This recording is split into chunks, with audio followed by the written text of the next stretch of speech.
Guyyaa kabaja yaadannoo muummee ministeera Itoophiyaa duraanii waggaa 10 irratti dhaabni TPLF ibsa addaa baaftee jirti.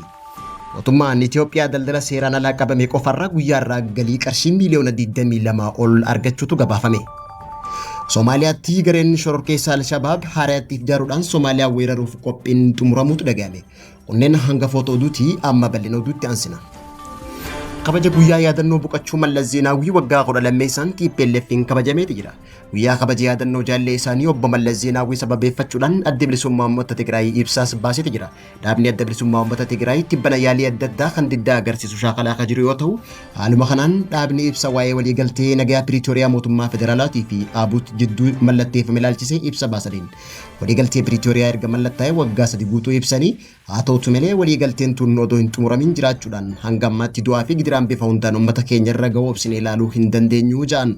Mootummaan Itoophiyaa waliigaltee tana hojiirra oolchuuf kaka'umsa dhabuu irraa ka'ee du'aa fi gidiraa uummata keenya irraa ittisuu hin dandeenye kajoo ibsi kun uummanni keenya bifa abbaa biyyummaa uummanni keenya lafa abbaa biyyummaa Tigraay humnoota weerartuun dhuunfatame keessa jiraatu keessatti ajjeechaa butamuu miidhaa saalaatii fi dirqiin qeessaarraa buqqaa jiraachuu ibsaniiti jiran. Ibsi TPLF kun gidiraa uummata keenyaa wayita ibsinu torbee kana rooba walitti fufinsaan roobee hordofuun gaaddisni uummanni keenya waggaa 5 jala jiraachaa ture irratti diigamuu fi gaaddisni lolaan guutame uummanni keenya balaa beelaatii fi dhukkuba keessa jira jechuudhaan beeksisaniiti jiran. Mootummaan Itoophiyaa balaa uummata keenya mudatu hubatee waliigaltee Piriitooriyaa hojiirra oolchuun dirqama isaa baachuu manna du'aa fi gidiraa uummata keenyaa irraa bu'aa siyaasaa argachuuf hawwaajaa ibsichi. Mootummaan Itoophiyaa waliigaltee nagaa mallatteessee waraana uummata keenya irratti labse obsinee ilaaluu hin dandeenyu jechuudhaan ibsa akeekkachiiseef keessaa qabu baasaniiti jiran. Daldala seeraan ala daangaa ba'a Oromiyaatii fi kibba Oromiyaatti qabame qofarraa guyyaarraa hagayya 17 bara 2025tti galiin qarshii miliyoona 22 fi humni 400 ol argachuu qajeelchi poolisii godina Harargee Baatii fi godina Booranaa beeksisaniiti jiran.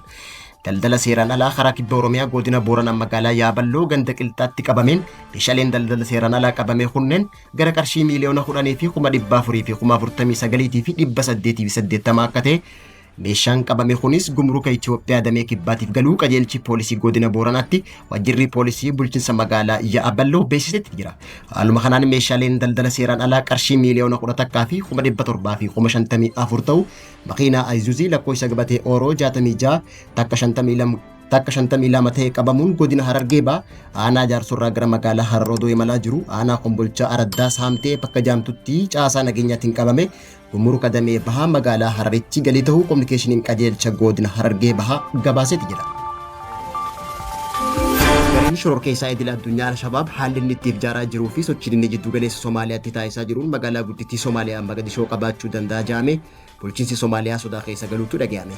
Waraanni Al-Shabaab kun waggoota dheeraaf mootummaa Somaaliyaa kan weerare yoo ta'u nageenya Somaaliyaa eegsisuuf gamtaan Afrikaa jalatti kan sossoo waraanni Itoophiyaa nageenya Somaaliyaa eegsisuuf eenyu walitti gahee guddaa taphateeti jira. Itoophiyaa fi Somaaliyaan hariiroo dippiloomaasii gama nageenya eegsisuu qabaniin Itoophiyaan waraana gamtaa Afrikaa jalatti Somaaliyaatti bobbaaftu malees nageenya Somaaliyaatiif waraana 1000 lakkaa'amu achi qabaachuun ni yaadatama.